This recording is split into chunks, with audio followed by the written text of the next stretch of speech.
Good afternoon, everyone. Rector Arundel here from Able Spirit to Me, and I am able. Soham Hansaha Swaha. Welcome back, everyone. It's been a little while since I did a video, and that's because I've been doing some pretty intense spiritual work. I have a little bit to say in this video, so I don't want to forget anything. But first and foremost, most of you know that I used to be a quote-unquote scientist of sorts in the medical community, and because of that, whenever something important happens, I always like to recall all the various possible things that might have occurred in order to make it happen. Even though I'm not a big fan of Newtonian science, I still believe that proper documentation is important. And in the medical profession, we used to say history is everything, because patients would tell you everything that was on their mind, and 99% of the time, you'd find out what was wrong with them by the history they described to you. So, I'm going to describe to you all the things that happened recently and what is happening now. First of all, I very recently posted a self-realization affirmations video, and it hasn't gotten very many views, and I can imagine why. Most likely people are thinking that it is kind of, I guess, narcissistic or arrogant to think that you have the correct affirmations to realize self-realization, or to come up with the proper affirmations. And I want to put it in perspective. What that means is I found affirmations that kind of touched my personal limiting blockages, a lot of them. And most of that came from me reading some of Jasmine Heen's books. I bought 3 of her books, read them all front to back, and I learned a lot of important things. Some books weren't as good as others, but what I came away from it was your beliefs really dictate how you are able to control your reality. Can you go without food? Can you go without water? Can you learn to fly? Can you learn to teleport? All these things that yogis do, they do because they change their belief system through meditation and other yoga practices, right? I'm all about energy cultivation, but one of the main things that I realized was telling myself that I had blockages was a limitation. Telling myself that I had to follow a certain criteria was a limitation. So I took away those limitations. Consequently, someone also pointed out to me that I didn't have a lot of love for myself. I kind of felt like I'm not very worthy of things. So I didn't post this as an update on the self-realization affirmations video, but I did change it for myself, that I love myself, etc. And in addition to that, I have been following along in this Reiki course.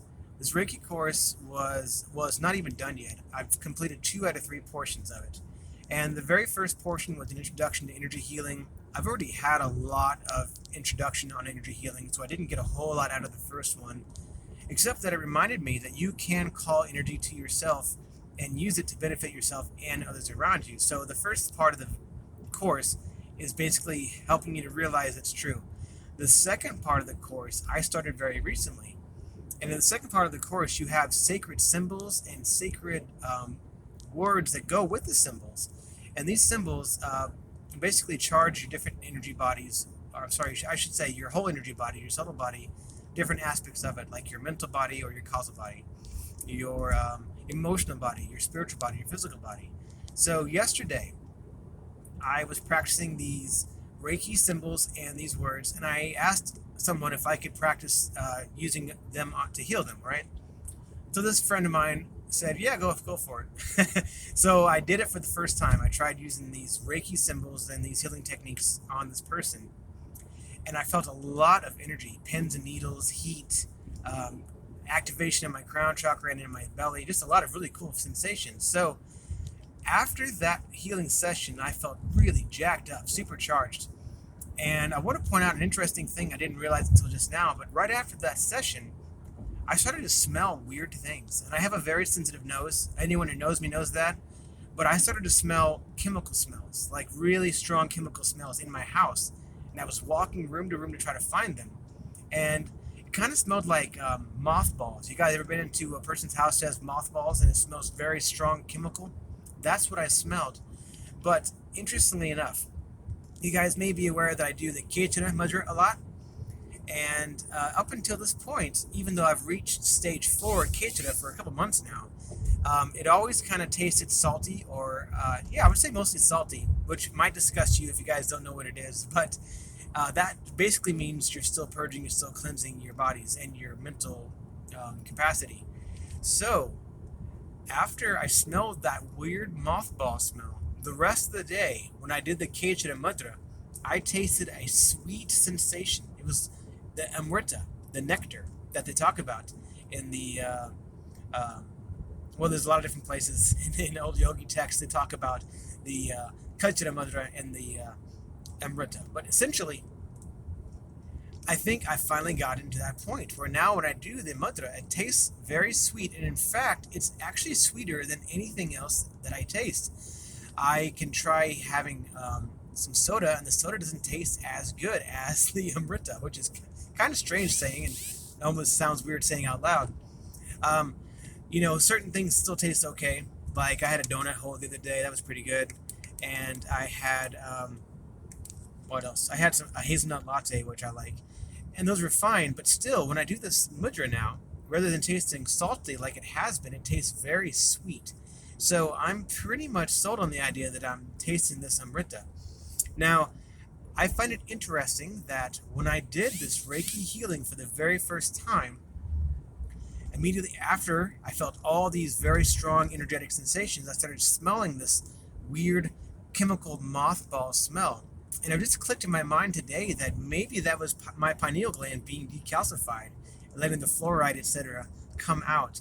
Now, it's all conjecture, obviously, but it's very interesting because now that that happened, this this nectar is flowing very, very.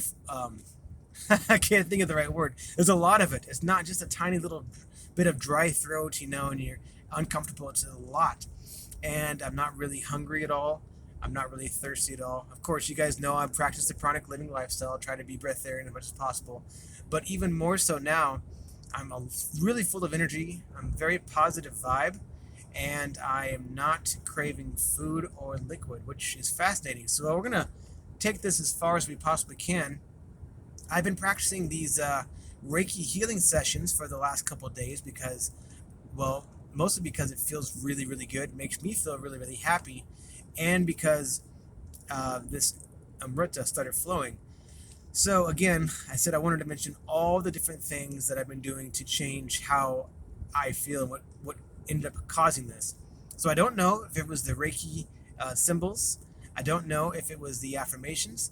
I don't know if it was just a matter of doing the Khechari mudra long enough for it to happen. But it is happening now.